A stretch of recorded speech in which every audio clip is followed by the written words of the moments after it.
Hi, everyone. I'm Miss Alga, school counselor at Mechanicsville High School. I'd like to welcome you all to the College Jumpstart panel discussion, financial aid edition.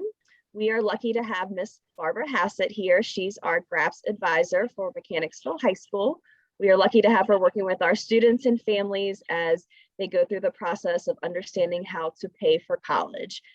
She works with all our families on the FAFSA application, and we have her today to answer some questions that will help all our families as we start planning for senior year when you're applying to colleges. I also have Jay Duran here, one of our amazing Mechanicsville High School students, and he's going to be asking Ms. Hassett the questions today. So Jay, I'll go ahead and turn it over to you. Yeah, so what can families be doing right now to prepare to apply for financial aid, and when is the earliest that students can apply? Yes, that's a great question, Jay. Students that are applying for college for fall of 2022 can apply for the FAFSA.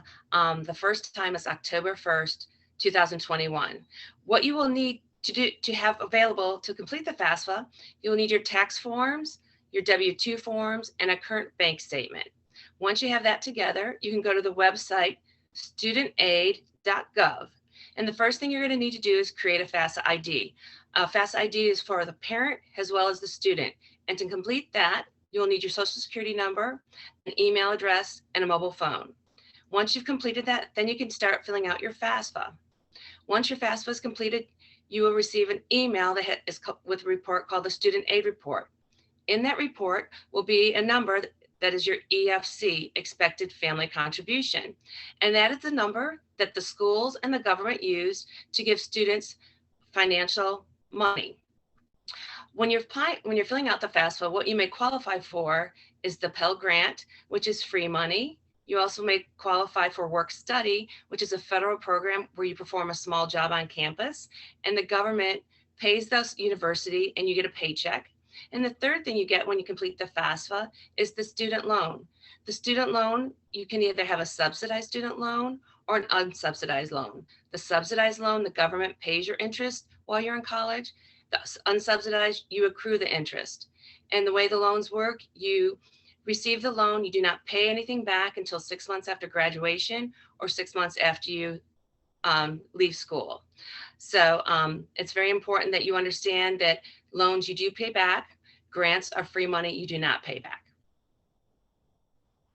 Awesome, thank you. And what are some helpful resources for financial aid that families can review now?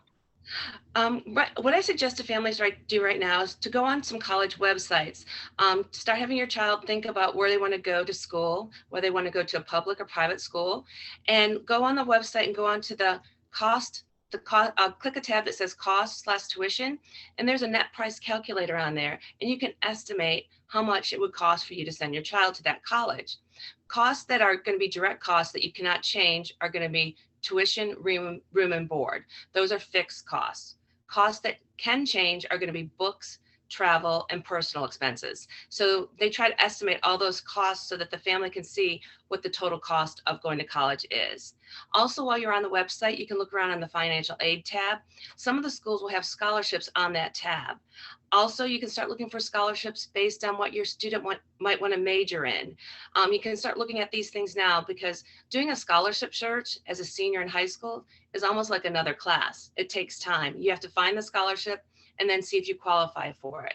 Other areas you can start thinking about scholarships are, where do my parents work? Do they offer scholarships? Do my parents belong to a credit union? Do I belong to a church? Do my parents belong to any civic groups that might have scholarships? Do I have any military in my background? And then also in the Hanover County, they have a senior scholarship that I highly recommend all seniors apply for. It's one application for multiple scholarships. Great, thank you. And should students still apply for financial aid if they're attending community college? And are there scholarships specifics to students that might be attending community colleges like J. Sargent Reynolds? Yes, most definitely. If you're planning on going to a community college such as Reynolds or John Tyler, I highly suggest you fill out the FAFSA. And going to the community college is a great way to save money, because you can go there for 2 years, and then there's a guaranteed transfer program where you can transfer to any state college with a GPA of 3.0 or higher, and you get guaranteed admission. And they also have scholarships. So if you typically apply for going to a community college in the spring. They have one application for multiple scholarships. So I highly recommend filling out your FAFSA for a community college. Awesome, thank you. And my last question is there anything else that's important for students and families to know regarding the financial aid? Yes, absolutely. Each Hanover High School has a GRASP representative that's located in the counseling center at their high school. And by meeting with a GRASP representative, you will be eligible to apply for some additional scholarships. We have a last dollar scholarship where one student from each high school can receive $1,000, as well as we have a community pathways scholarship, which is a great scholarship for a student that wants to go to a community college and then transfer to a four-year school. The community pathways scholarship gives a student $1,000 their first year, $1,000 their second year, and $1,000 to transfer.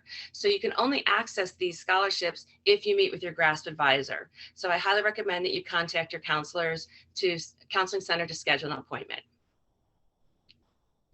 And that's all I have today. All right, thank you so much. That was such amazing information and very helpful for our students and families. Jay, thank you so much for hosting us today. And we appreciate you tuning in to our financial aid edition of College Jumpstart. Thank you.